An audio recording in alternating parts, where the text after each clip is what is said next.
Hello and welcome back to Walkman Phones. This is Paul. Today I just wanted to do a little review on the Moto E from Motorola.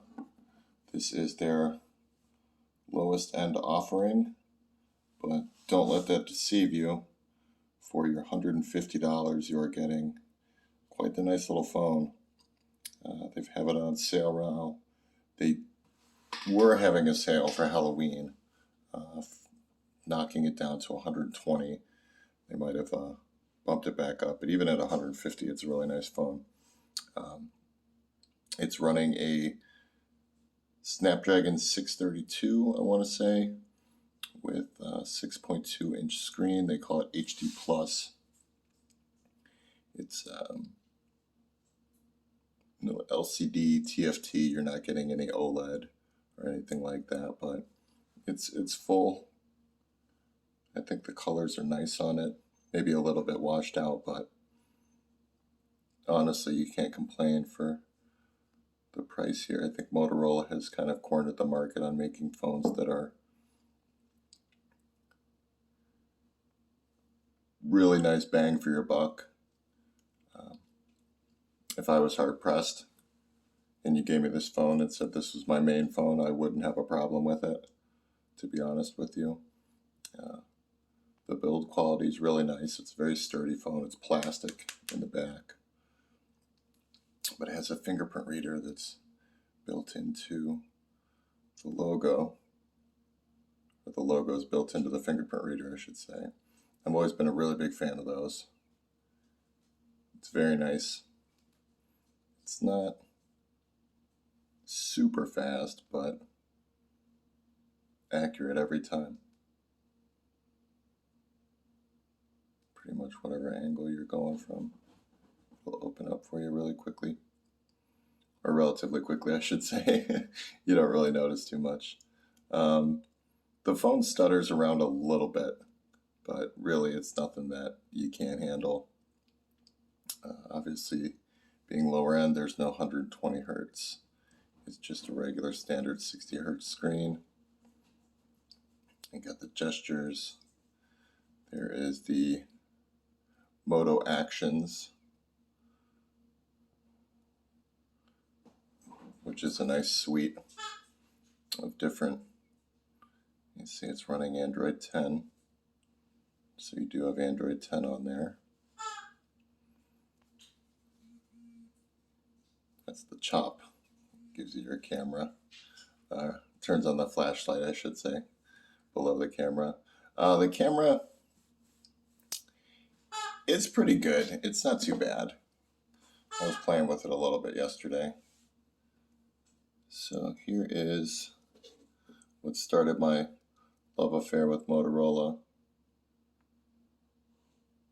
It's the Motorola V70. I'll show you that in a second. But as you can see,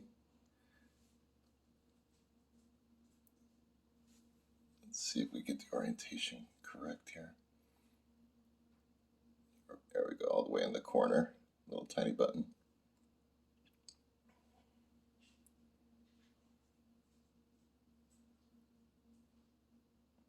It's not too bad. It's not the sharpest camera, but like I said, for $150 or sub 200, you're really doing pretty good with this phone. The power button is textured, so you can tell it's got a one-piece volume rocker. It has a headphone jack up top, which is nice to see. One bottom firing speaker is something to note. So the sound on it is not the greatest if you're just watching YouTube videos or listening to music. You can easily kind of like muffle it if you're not careful. One thing I found interesting was the micro USB. It's not USB Type-C. So the charger that they give you, you probably want to try to hold on to it because those are increasingly hard to find laying around nowadays in 2021. So that's something to take note of.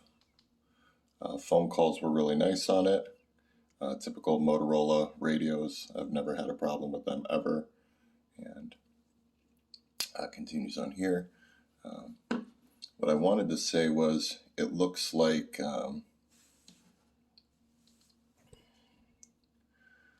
there is a direct comparison that I had, which would be the Essential phone.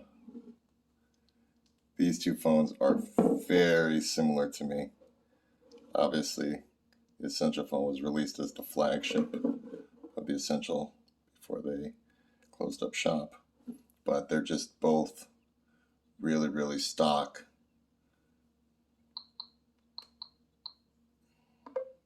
Very, very simple phones in almost every way. So as I was going around using this phone for the past couple days, I just kept being reminded of the Essential phone and just what a nice, simple experience it was. Having something like this that there's really no bells and whistles, but it's just everything you need, nothing you don't. The fingerprint scanners in the back, I mean, they're super similar. So obviously this is from 2017. This is from 2021, or 2020, I should say. They haven't released a newer version of this, so this is what they're selling in 2021 as well. But it holds up just fine. It's really nice. This is going to a friend of mine who needed a backup phone, so he told me I could show it off for the channel and do a quick review of it. And yeah, I mean, I don't want to say that it's, calling it low end feels like I'm kind of doing it a little bit of a disservice, because I feel, like I said, that if I was given this phone and you didn't tell me anything about it, no price or any specs or anything like that, I would be perfectly fine with this phone. And I think that's really great. We've come a really long way with phones that you can have an offering like this. And it just makes phones so much more accessible for everybody. You can, back 6-7 years ago, if you had a low-end phone, I mean, it struggled.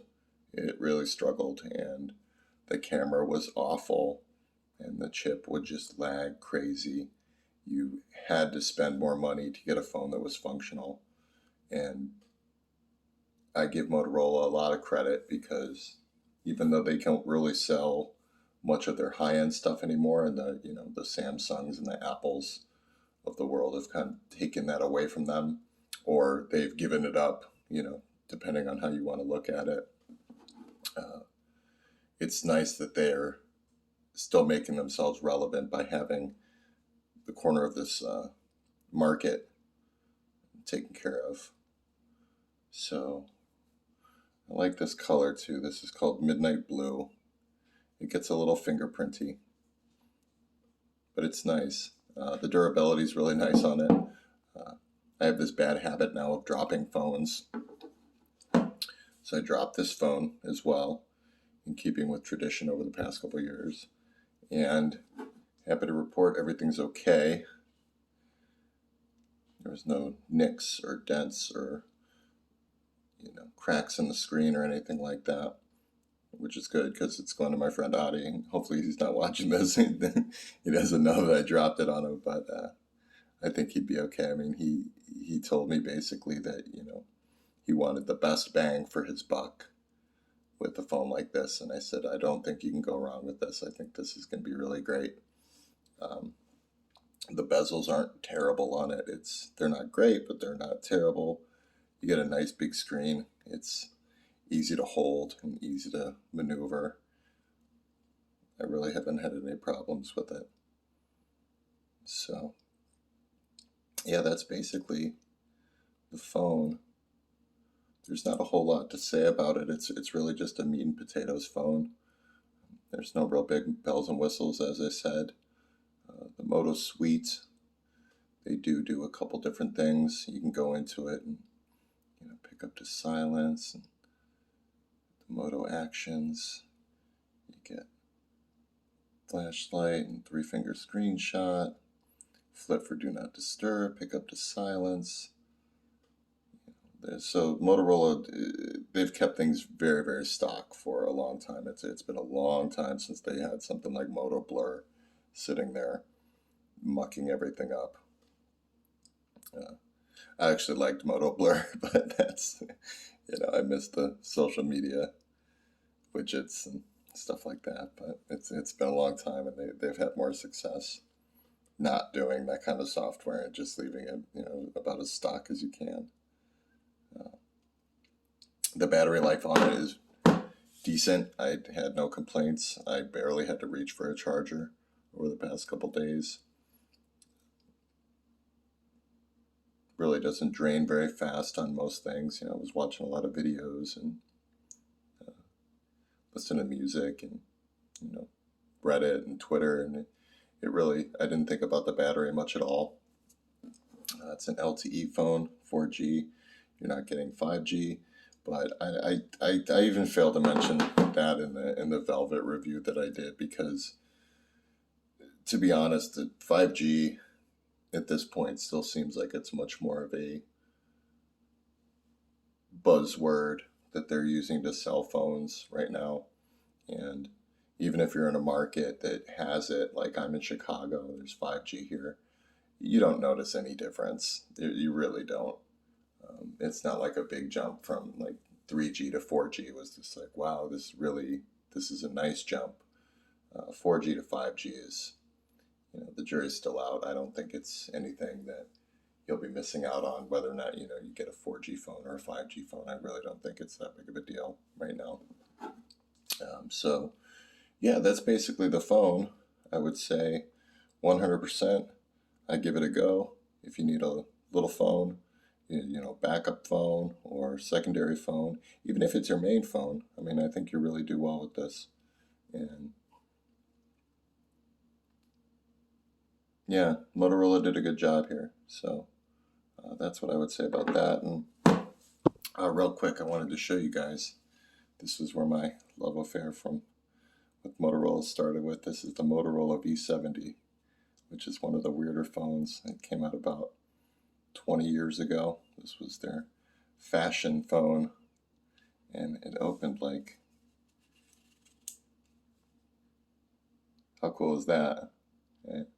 It wasn't for everybody, but I really, really, really like this phone, and I kept it around for a long time, far past what I should have. I was using this all the way up until the smartphone days, when I first got a smartphone in 2011. I didn't want to give this up.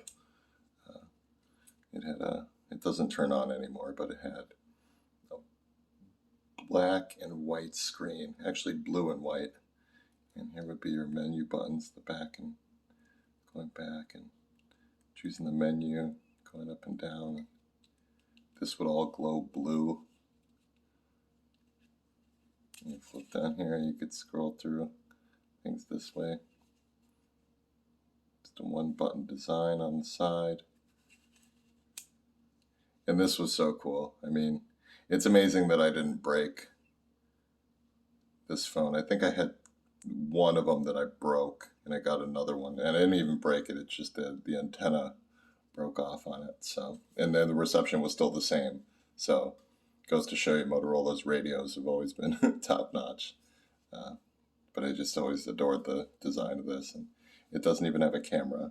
So it goes to show you how much of just kind of a little fashion piece it was. So anyways, I just wanted to show that off since we're doing a Motorola phone. And I've always really liked Motorola, and I wish there was more going on with them nowadays. But it's a different landscape, and they're trying to figure out their way and carve their little corner out with what they can do going into the future here. So I'm happy to say that the Moto E is a win, and if you feel like picking it up, you can't do wrong with it. All right, everybody, I will talk to you in the next video.